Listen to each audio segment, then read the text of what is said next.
Welcome back to the Chief of Self podcast. My name is Mads. My dear selfies, we've made it. We made it to the end of the year. This is my favorite time of year, okay? And I'm going to share with you one of the most special practices and rituals I do at the end of every year. I've been doing this for the past 3 years. I love how I said every year I've done this. I've done this past 3 years, and I've noticed a significant shift in the way I enter the new year when I do this. It's essentially a series of questions that I have gathered over a couple thought leaders, tastemakers, people that I admire in the mental health self-development space. And these are questions that they typically post at the end of the year. And I've just kind of accumulated the ones that resonate, and I answer them every single year. And I really, really hope that these can serve as an amazing foundation for your end of year reflections. Now, this is not going to be like a goal setting list of questions, not really like manifestation-y type stuff. I'm happy to do a whole episode on that. This will be the last episode of 2025 though, so I might do something in January around maybe goal setting or manifestation, but this is more about looking back. We're going to look back, we're going to look in, reflecting on what went amazing this year, what didn't go so great, and what did we learn, and how are we going to set up systems to enter into the new year, making sure that we become the best version of our goddamn selves, okay? Also, something that I did this year that I really, really encourage everyone to do, one of my biggest goals in 2025 was to be more reflective. So I actually had a separate list of questions that I asked myself every single week. It was pretty robust. Talked about what were the goals that I hit that week? What did I not do? What were habits I wanted to stop doing? What are habits I want to keep doing? Podcasts, books I read that week. Like, it was pretty extensive, but every week I committed to like 30 minutes of the week. I usually did it Friday mornings, where I just jotted down a reflection of my week. And what was so cool is now that it's the end of the year, I basically exported all that data, put it into chat, and I said, chat, this is data from 50 weeks of reflection. Synthesize this, find the common themes, find the patterns, and tell me, how did I do this year? Like, what were those joy clusters? Like, find little clusters of data where things just clicked for me. What still am I needing to learn? Things of that nature. So it was really interesting putting that all into chat, because then it helped me to answer these questions that I'm about to tell you about, like end of year reflections in total. But basically, what these questions help me do is close out the year cleanly.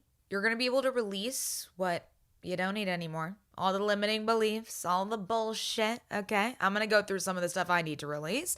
And you're going to enter 2026 with clarity, all right? Clarity was my word, I believe, 2024.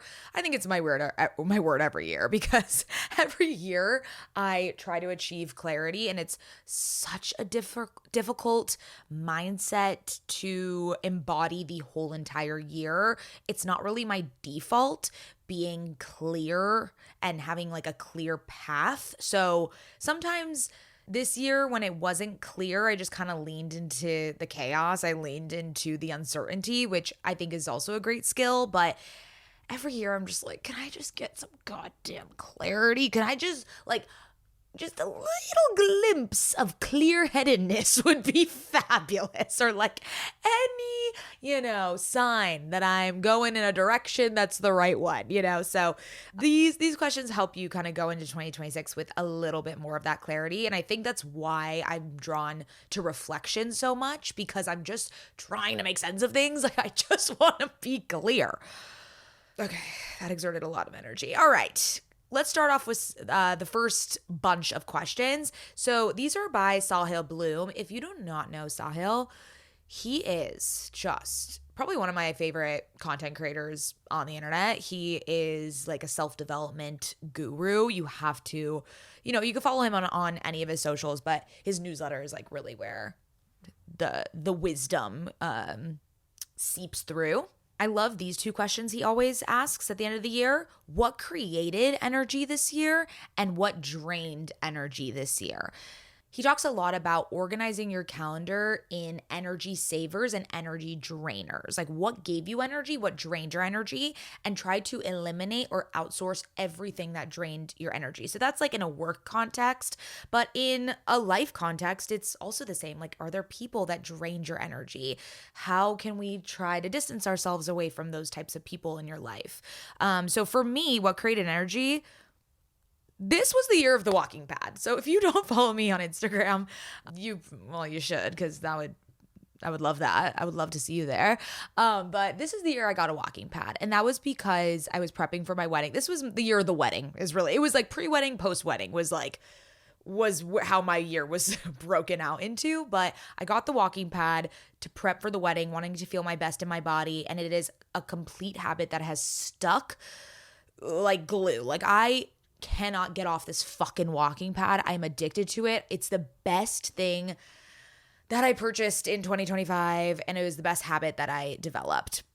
So that created energy this year, right? Walking pad and having a very consistent walking routine cleansed my whole life. I think other things that created energy this year were creating intimate dinners and moments, whether it was through Camber or personal. I hosted like a female founder dinner, and we just did our like Resi holiday dinner with Camber. And so all of these more intimate gatherings. I started the year also with a book swap. I had hosted a book swap, which I love to do. Like I just crave more of those intimate settings and gatherings.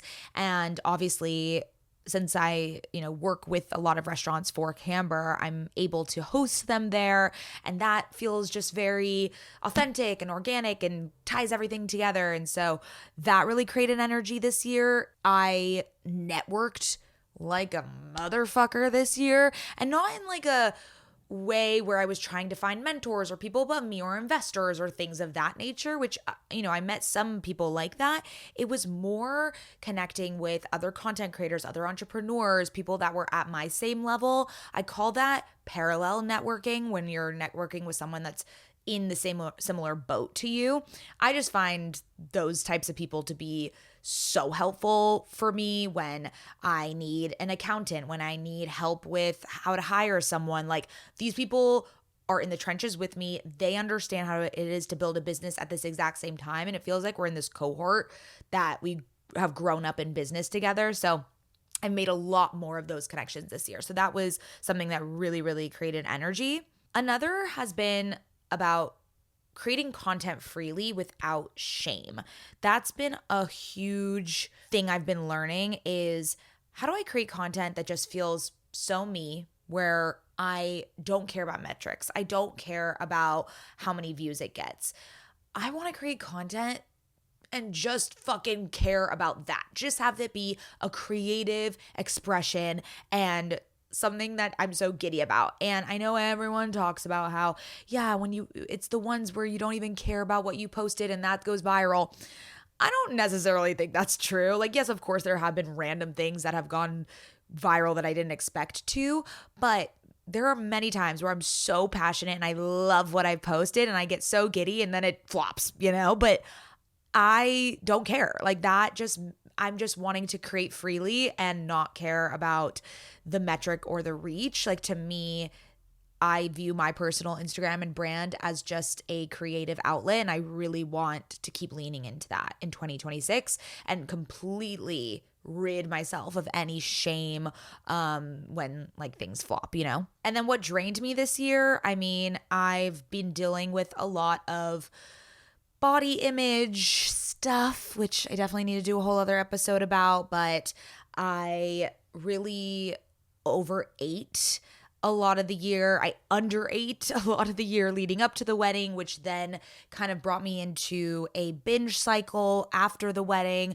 So I've been dealing with a lot of food relationship issues, overeating, the binge restrict cycle, and in 2026, my big goal, if you will, and I know we're not talking about goals, but something that I've learned this year that I really want to figure out next year is how to quiet the food noise, how to like once and for all have a beautiful relationship to food and to my body and be so grateful for it and want and feel my fucking best. Like I just want to feel good all the time. And I know that's not possible. And I know there's going to be days like right now on my period feeling terrible. But if there's a way that my baseline can just be a lot more embodied, in tune, aligned, I know there's a solution. I just don't have it yet, but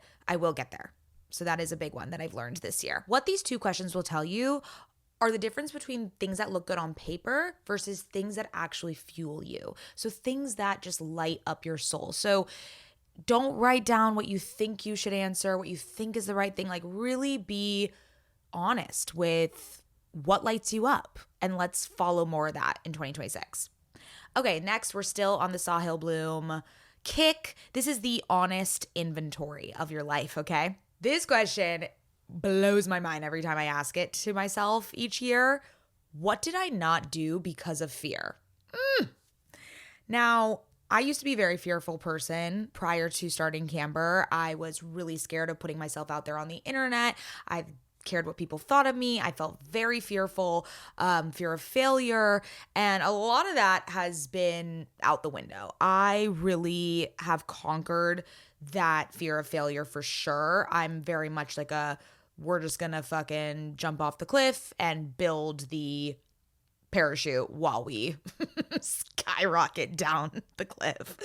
I guess the one thing that I didn't do though, and if I really am honest with myself, was because of fear, was this year at Camber, we really wanted to experiment with me stepping away as being the face of the brand and the face of the company and seeing what it meant to introduce new faces and really scale me back to being more of like a talent and me only coming in for bigger projects like red carpets or interviews or a digital series, things like that, rather than the day-to-day content. And while we did introduce a couple of Cambassadors that have been creating content for us and it's amazing, I do think I didn't fully let go as much as I wanted to in 2025. And the fear there was, ego. Some ego there, like, oh, will people forget about me? Will I not be relevant anymore if I'm not the face? What do I do for the company if I'm not creating the content? Will the company continue to succeed if I'm not the face? Like, not from an ego, I guess that's like not from like a selfish perspective, but like the whole brand would shift if I wasn't the face. So will it survive without me? Things of that, those fears were kind of like swirling in my head. And I think I did not fully relinquish that side of the business because of those fears. So definitely that is what I need to reflect on for next year. Another question is, what were my greatest hits and misses?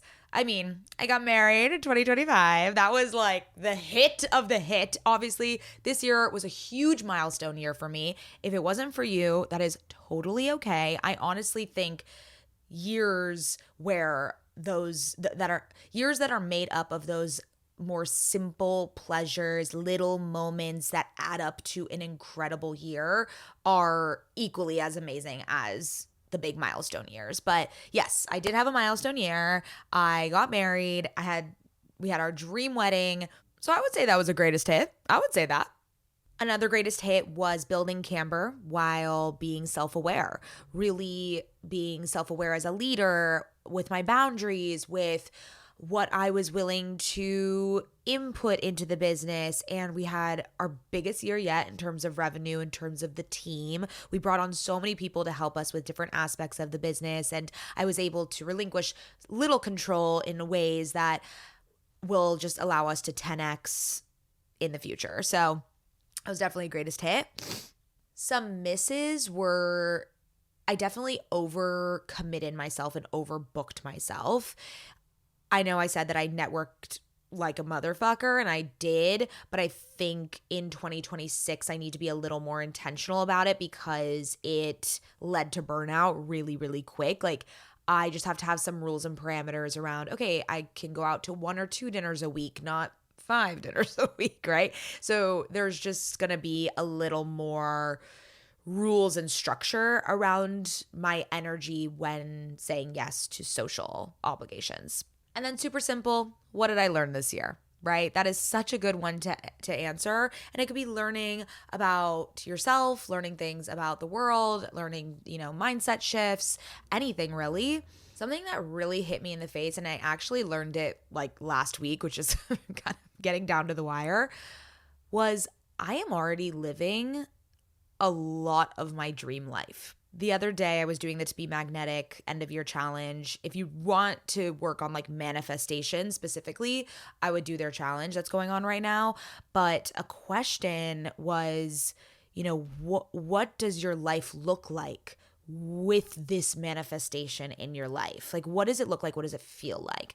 And I was writing down, my manifestation, my highest self life is a flexible schedule, is freedom of time, abundance, awe, being surrounded by beautiful things, hosting these gorgeous like gatherings and intimate spaces, going on weekend trips and this. And I literally sat back and I was like, wait, what the fuck? That is my life now. Like that, I do all those things. It was really and I'm like, oh my God, whoa. So it's not really about the things or even anything I wrote, because I'm obviously blocking myself from fully feeling and embodying my highest self. Like, I'm literally living this life and I'm not feeling like I'm living it. Like, I always think there's more. It's the arrival fallacy. I'm like, no, I need to have this much in the bank account. I need to sell Camber and then I'll be happy. What? Like, all of this weird things that I think I need in order to live the life I'm living now. It reminds me a lot of that, I don't know if old wives' tale is the right word for it, but there's this story that goes, there's a fisherman and a wealthy man goes up to the fisherman and is like, wow, you're a really amazing fisherman. Like, what do you do? He's like, oh yeah, I just fish every morning. I bring it to the market and I sell it. And, then I just kind of hang out with my friends and play cards. And it's just this beautiful life, like in Greece or whatever. And the wealthy guy says, well, like you should, get a boat and then reinvest and grow the business so that you could catch more fish and then sell more and make more money. And the guy's like, well, why would I do that? He's like, yeah, so you can make more money and then you can make this business and then you could sell it one day and then just like never have to work a day in your life. And he's like, well, why? Like, what would I do then? And then he's like, well, I guess you would just hang out with your friends and fish for fun and play cards. Like after all that shit, he would just be doing the same thing he's doing now. Like, he's living his dream now. So why do we think we need so much more when like a slap in the face to be like, you're probably living a lot of the dream life, the life you've dreamed 5 years ago, 10 years ago. You're living it and you're letting it pass you by. Oh, this just like really hit me in the head the other day. And I just realized I'm standing in my own way. I'm literally standing in the way of my dream life. And so that is a huge thing for next year that I need to release, is this like strange undercurrent of pressure, of believing I'm not enough, of believing I don't have enough. Like, no. All that needs to go, because I'm missing the life I dreamed of. I think we believe that if we don't have goals, we don't have things we're working towards, or if we feel like full contentment, that will be lazy, or that will like stop working or be complacent, like we'll kind of be sedentary. That's not the truth. Like, we are creating and mobilizing and activating all day, and we're driven people, you and me. So why do we think that once we get everything or stop moving forward or wanting more, that we'll just be lazy? Like, that we won't. So why not enjoy the fucking life now? Oh my God. It was this really aha moment. I love when those happen. All right, moving on to more questions. These ones are by Roxie Nafousi. I adore Roxie. She was actually on me and my sister's podcast, Okay Sister, a long time ago. She wrote a book called Manifest. She just came out with a new book. I believe it's called Confidence, and I just bought it. I'm so excited. But she has such good questions that she posts every year. And so I've written some of them that I love down. One is, when did you feel most content and at peace, and why? When I think back on this year of the times that I felt most content and at peace, it was when I was traveling, and not big, sweeping travel. Like, we didn't do any international travel this year. It was those little getaways to Palm Springs, to Kuyama. We just went to Sonoma and Ojai, like really intentional, slow trips that the only agenda was discovering places, enjoying ourselves, enjoying each other's company. Those were just the times I was at peace the most. I also started a sauna practice. So I got a membership to Pause, which is basically this studio in LA where you can do a sauna, an infrared sauna. And I started doing it as preparation for the wedding. And that's also a habit that stuck with me, like the way I feel after the sauna, and just knowing I can't be on my phone in the sauna. So I'm just sitting there either reading or listening to a self-development podcast or like a wellness podcast, and just like sweating out and detoxing. That's when I felt like most myself. Another question is, what do you want to let go of before the new year? A lot of the things are kind of overlapping with this, but body surveillance. I really want to let go of being really critical of my body. I want to let go of the need to overeat. I want to let go of comparison. I've done a lot better this year, but I really, really want to be able to stop myself in my tracks when I find myself comparing on social media. And I also want to let go of urgency. I do believe like a certain degree of urgency is needed, especially as an entrepreneur and a founder and building a business. But I also want to let go of traditional leadership models or traditional ways of running a business. And I really want to lean into creating the business and culture of my dreams, of me and Lauren's dreams. The best part about being an entrepreneur is that you get to decide those things, but we get so sucked up in what society tells us a startup should look like, working 12-hour days, hustle culture, all this. Like, who says you need to do that? Like, I get to define what success is. I get to create this. Like, that's the reason we got into this business, so that we could create our own company culture, our own practices. So I really want to lean into that and not get swept. I want to let go of like the existing beliefs that I have about what a company should look like. And I want to lean into more of what I believe it should feel like. As you're answering that question of what made you feel most content and at peace, think about who you were with. Think about like the actual feeling of contentment and really sit with it and meditate on it. I love thinking back on memories and just like feeling the feeling of it, because that just brings you, that familiarizes yourself more and more with that feeling. Because how beautiful to be able to just tap into peace and contentment at a moment's notice. Like that's the goal. Some other questions I love by Roxie. What habits or behaviors held you back? Again, mine seem to be these like three themes of overbooking myself, overeating to self-soothe, and then comparing myself to others. Another habit I just started doing again this year was watching TV before bed as a way to fall asleep. Even though I love meditating and I love stillness and being with my thoughts, for some reason, like going to bed, I just like need to distract my brain, and I really don't want that. So I want to figure out a way to either like read myself to bed or just be able to not have to rely on watching something to fall asleep. In conjunction with that question is, which of these habits or behaviors pushed you forward? So what do you want to keep in the new year?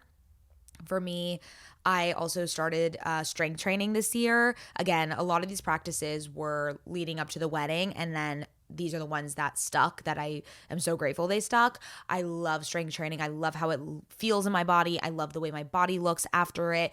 I do the berries lift class, or I'll do double floor berries. I'll never run at berries. Like I can't run. And so strength training, just something that I was introduced to this year, like really heavy weights. You don't bulk at all. Like that's a complete myth, I promise you. And you'll just feel so strong. So that's definitely a habit that pushed me forward this year. What achievements are you most proud of, big or small? I mean, I kind of touched on this, but becoming a wife and also growing Camber sustainably. I think those were two really big achievements that I'm proud of myself for. Another one that's a bit more philosophical was I let joy coexist with ambition. So I was able to really like infuse joy into my days, not all days, but I really like a huge theme for me this year was joy and celebration, obviously because of the wedding, but I wanted to infuse like simple pleasures and just silliness and joyfulness into my daily life. Like it didn't have to be such dread all the time. I realized like life and work can be fun, and like I can still be ambitious but then still be having fun. I thought like the two couldn't coexist, and this year I proved myself wrong. And then another one of her questions, what will you do differently next year? So for me, I want to develop more white space. I want to develop more space around day-to-day moments. So right now, which I'm sure you can relate to this, if I'm in line at the grocery store, if I'm taking a shower, if I'm just literally walking from the bathroom to the counter, I'm looking at my phone. I'm looking for the dopamine hit. I'm looking for the quick thing. I'm a stoplight. I have to look just to check. We're addicted. Like it's very we have been conditioned this way, okay? So nothing is wrong with us. But what I want to do is be very intentional about those in-between moments. Like if I'm sitting at a traffic light, why do I need to it's okay to be bored. Like it's okay to just sit there. Like I'm listening to a podcast. Like I'm not even bored. Why do I think I need to be entertained with the podcast and with Instagram? Like similar to why we watch TV and scroll on our phones. Like do one activity at a time and just clear myself of distractions. I think I want to be a lot more distraction free in the new year. And I also think there's just so much that can come through in those still moments in between. Ideas, solutions, creative solutions, things can just come to you when you're quiet and when you're actually listening to that inner voice. And we rob ourselves of all those moments. Like all those moments are just gone. All those opportunities to learn something, to figure something out, to have ideas, like all that just is gone because we are too fucking busy refreshing our Instagram feed. Like what do we think we're going to see there? Like I just, I want to get really, really comfortable with the stillness and the silence of the in-between moments. Once you identify what you're going to do differently next year, now is that second layer of creating the systems, because if you don't create a system, you're not going to do it. All right. It's so beautiful to be like, oh, I want to work out 5 times a week. Okay, great. What's the system? What is the thing, the actual implementation, the actual execution plan for it? So for me in this one, an easy one is instead of having my phone while I'm driving right next to me, I'm going to put it up on the mound so that there's more friction for me to get it off the mound at a stoplight to scroll on Instagram. I'm going to have it on the mound. I'm just going to put it there. The friction is gone, right? You have to decrease the friction of any habit you're trying to form. And so really, really identify what that system in place is going to be for you. The last section of questions is from none other than Jay Shetty, my man. I love his questions because I really had never heard them before, right? Like obviously the questions that I listed prior are, pretty overarching. They're general of, reflecting on the year before you, but these are like really interesting questions that will get you like thinking a little deeper. One is, what surprise did you deal with this year? You know, it could be good, it could be bad, but what was a surprise? What was not something that was unexpected? For me, like a ton of unexpected things popped up because of the wedding. We also are homeowners, and our roof basically, like has a whole problem, and we have to get that fixed. Just like so many surprises that happened with the house. But also I think back to this year, and it was the LA fires in the beginning of this year. And like, I'm just eternally grateful that our house is standing and that we weren't affected by that. I have many friends who were. And so that was a huge surprise that people had to deal with. So really taking into account, like, yeah, life is just full of these little surprises, good and bad. All right, this is one of my favorite questions of all the questions. What is something you bought this year? Like that you just are in love with, that you are so excited about? It can be something that you bought, it could be something material like a clothing item or a really nice purse that you bought for yourself. It could be something about your home that you bought. It could also be an investment in yourself. It could be a course you bought or a new piece of, equipment that could further the business, like whatever it is. And the reason I love this question is that it reframes money as a tool, as something to like be excited that you spent money on. We never talk about like what we loved that we spent money on, right? We always talk about where we're going to invest it, where we're going to manage it, where we're going to save it. It's like, no, like let's celebrate what did we invest in for ourselves. I obviously talked about the walking pad. I also got the iPhone 17 Pro, the new iPhone, which has been like, oh God, the feeling of a new iPhone. I also just got a new computer. I'm just like little upgrades, and these are investments in the quality of my work at Camber. And I don't know, I'm really proud of those purchases and that I was able to do them. What's the best podcast or book that you consumed? I listened to a lot of Mel Robbins this year and The Wellness Process by Elizabeth Endres. I listened to so many podcasts. I can do a whole episode of like my favorite podcast because I'm a podcast connoisseur, if you will. But the best book was actually the first book I read this year. And it was a businessy self-development book called 10X is Easier Than 2X. And it is essentially the premise that to 10x your business is actually easier than just like doubling your business, because doubling your business essentially is just doubling your effort and your output, whereas 10x is like an exponential growth for the same amount of input, if that makes sense. This book, literally every time I opened it, my third eye was bursted the fuck open. Like I couldn't believe what I was reading. It was I need to read it again. Like I need it to be an annual reading. It's one of those books that just gets you so fired up and excited. And it was like perfect parts, tangible things to do, but then also a little mindset-y type of things, which is like my perfect intersection of a book. And last of his questions is, what made you happiest this year?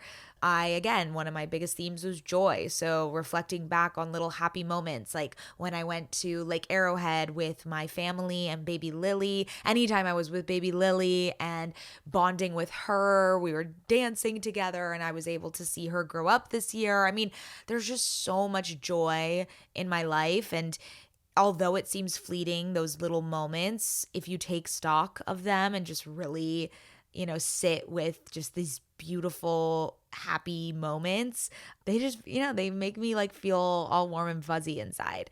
Another thing I would add to this question is, what put you in a state of awe? So a big word for me this year and will be for next year is awe. And the first time, obviously I knew about the word awe, but something that clicked for me was I was reading Mimi Bouchard's book, Activate Your Life, I believe it is. So amazing. Also an incredible book I read in the beginning of this year. Gave me a lot of clarity. And she talks about how one of her like words that the feelings that she's always trying to lean into, and one of them is awe. And I just thought that's so beautiful. Like really looking around with fresh eyes, being so excited about the world, being grateful for everything you're already, like looking like you're a kid seeing things for the first time. You're in awe.